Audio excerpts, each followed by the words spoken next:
Hey everybody, this is Dustin, Interview Specialist. So this is just a recap. We've had this unit in here for a minute. We were going back and forth with the warranty department and the customer. So basically what we have is we have a brand new Alliance Valor, and the customers only had it for just a few months. So when they came in, if you go back and refer to the other videos and pictures, you'll see they had a bunch of wire that's right here. There was even more of it, but Zach's repurposed it here and over there. That was all looped up on the side, and it was completely coiled around and tied up all right here. So what we found was that the batteries weren't wired correctly. Basically, what was happening is the customer was like, "Hey, our refrigerator's not working right," and so they kept going back in for the refrigerator not working right. And then they're like, "Hey, Dustin," after they got frustrated and whatnot, eventually they came back and they said, "Hey, I'm gonna step over here out of the way a little bit so you don't hear all that conversation."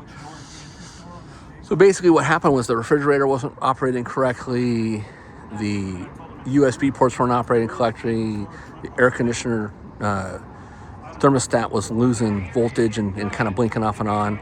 They had a dimmer switch inside, and the dimmer switch was getting hot, and the lights were flickering, and the lights by the bunkhouse were acting up as well, and the generator wasn't working. So a bunch of just electrical issues. So basically what we ended up finding was the batteries, like I said, were miswired at the dealership level. So usually these coaches, they don't come with batteries.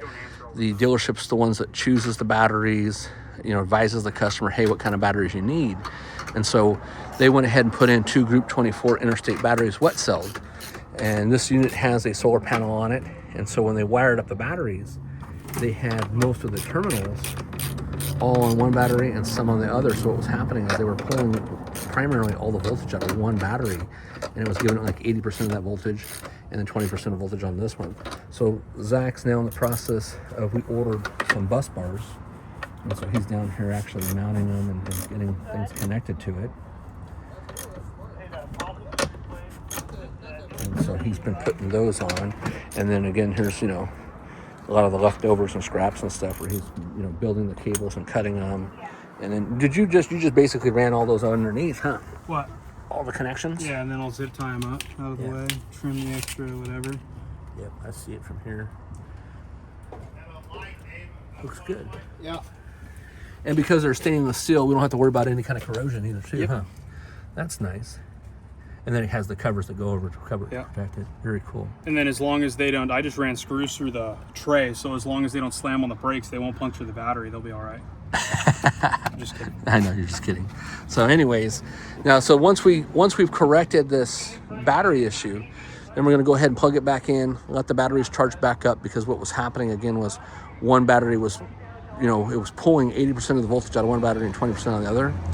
So as soon as the batteries get charged back up, then we're going to go back through, identify if the generator is still an issue, run the refrigerator.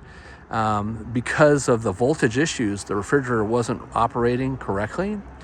And so the customer was working with the selling dealer and other people from Lippert to try to identify the problem. Well, because they didn't have the correct voltage, they started throwing parts at them. Hey, put this part in, put that part in, not knowing that there was a battery issue or voltage issue.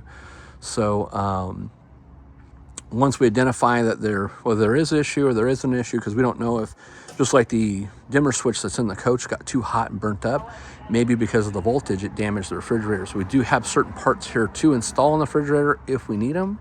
But once this is corrected, then we're going to go retest the refrigerator, retest the generator. And then other than that, if everything's fine and works, then all we got to do is throw in a dimmer switch for them, and then they can get out of here. Now, fortunately, this is not something that's an Alliance issue. This is something that was a dealer installed issue.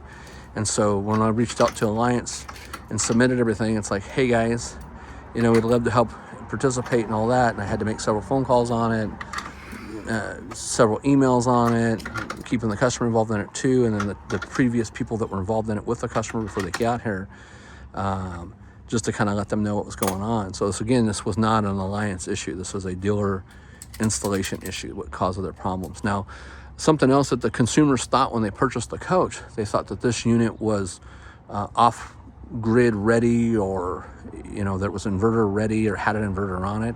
There is no inverter in this unit. They do have one solar panel, but from what they want to use, they have a 12 volt only refrigerator.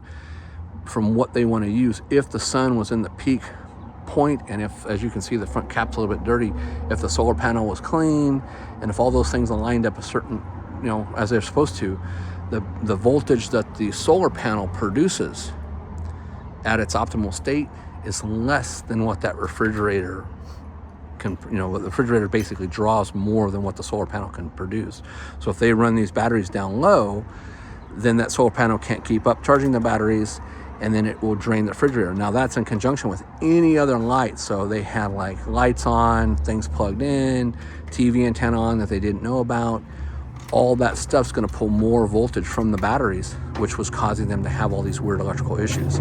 Even when they turned on the generator, they have a different generator in this unit. I'm sure the generator has some kind of a voltage threshold which was cutting itself off, because even though it's still running and producing 12 volt, that's just going through the converter. So then the other issue with the converter was that the converter is a WIFCO auto detect.